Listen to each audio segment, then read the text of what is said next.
Mga tips and techniques naman ang gagawin natin ay tungkol naman sa mga babae dahil marami nagtatanong na ano ba yung gawin pag nangangamoy ang bibangka. So mga dudong, mga Inday, welcome back to my channel. Ito na naman si Inday Bagat, ang yung open-minded vlog na tumataba-taba na. So ito na nga ang akong masasabi tungkol sa mabahong bebangka, no? So, mga Inday, marami pong amoy na may kahulugan na amoy. Merong bibingka na amoy yogurt at meron ding bibingka na amoy isda. So, pag amoy yogurt, so meaning yan, okay ang inyong pH balance. Amoy at lasang yogurt. Pero pag nangangamoy malansa o nangangamoy isda, ay kailangan mo nang magpatingin ng inyong OB-GYN dahil alam nyo na, nag-ano na yung pH balance dyan.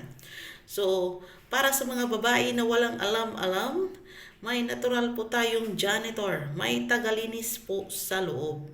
No? Kahit magbasa pa kayo sa Google o manood ng tungkol sa mga doktor dyan. So, I-explain ko, no, hindi ako doktor, hindi ako taga-kuskus lang ako, pero mahilig po ako magbasa at mag-research sa mga bagay-bagay na naaayon sa aking pagiging open-minded.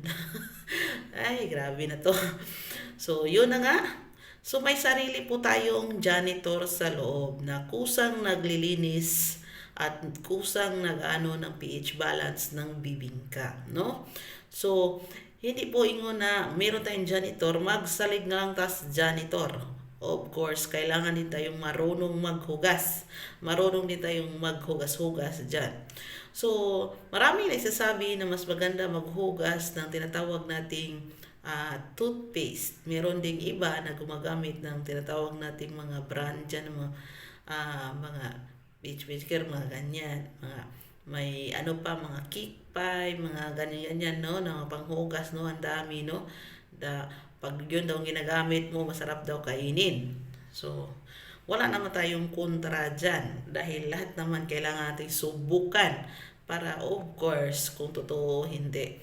So, ayon sa akin nababasa, no, pwede naman tayong gumamit, no, sa mga ganyan, pero mas maigi po talaga na pure water lang talaga ang ginagamit natin para hindi tayo magkaroon ng infection, magkaroon tayo ng UTI, magkaroon ng mga bacterial infection dyan. Dahil nga, meron po kasing na hindi tayo hiyang sa mga brand na ganyan, no? Or merong mga brand na sobrang tapang or may nilalagay sila na hindi naayon sa ating pH balance. So, kahit may sarili tayong janitor sa loob-loob dyan, kailangan pa rin natin kumilos, maghugas, maligo araw-araw at magsuot ng kuton na mga pangno. No?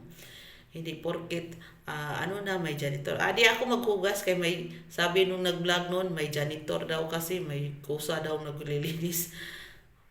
Nag-iihi ka, no? Of course, kailangan mo maghugas. Nakipaglato-lato ka. Of course, kailangan mo maghugas. Inday, no? No? Water with mild soap, mga ganyan, okay na. Pero the best po talaga is water. Yun nga sabi doctor. The best po talaga is the water lang talaga, no? Pero nasa sa inyo na yan kung gusto nyo gumamit ng mga ganyan, no? Or gusto nyo ng advice talaga kung ano yung the best na gamitin para sa mga ganyang bagay, ay pumunta po talaga kayo sa pinaka mga dalubhasang mga OB-GYN. Huwag pong, nakita ko, nanood ako sa vlog, kung anong daw, yung mga pinapanood natin mga video, hindi po lahat yan ay totoo. Nag-i-express lang po yan sila sa kanilang opinion or sa kanilang mga, tinatawag natin yan, mga experience din nila sa buhay tulad ko, no? So, yung sa akin, binabahagi ko lang kung ano yung nalalaman ko, kung ano yung na-experience ko, no? So, mas maigi, rose water, mga ganyan, kasi ako, mahilig ako sa rose water, no? Rose water, ang hinuhugas, ang ganyan. No? Minsan, gusto ko rin ng ginagamitan ng mga something na spicy, no? Iba-iba tayo, depende sa mood, mga ganyan. or kung gusto natin na mas ma-exciting pa yung mga gusto ng exciting na lato-lato. So maraming benta, no? So gusto ko sana magbenta doon sa TikTok shop ko pero nire-remove kasi ni Lolo ano doon ni TikTok doon nire-remove. So hindi pwede. No. Marami talagang gamit na pwede mong i-apply. Gusto ko ano ng shop ng mga ganyan, mga ganito, pero ang hirap lalong-lalo na sa FB no kasi dinidelete nila. Gusto ko magtinda ng mga something na inana no, mga panggamit na pang pribado, pang pero ang hirap no. So I don't know, baka ma-okay na si Lolo FB, okay na si Lolo TikTok, magkaroon ng shop. So wala naman ako ibang account, walang Inday Bagat lang talaga yan. Inday B, Inday Bagat. Basta makita nyo yung mukha na to, nadadaan sa newsfeed ninyo. So alam nyo na, i-follow nyo na. Kasi nga, doon ako magtitinda, no? So, meron akong page doon na bagong gawa ngayon, pero iyan ako na lang kung try ko kung pwede mo magtinda. So kung gusto nyo no, bumili ng mga something na pang dyan, message nyo lang ako sa aking FB page no, Inday Bagat, no? Pwede nyo ko i-message doon privately kung ano yung dapat mong gamitin sa mga ganito, gamitin sa mga ganyan.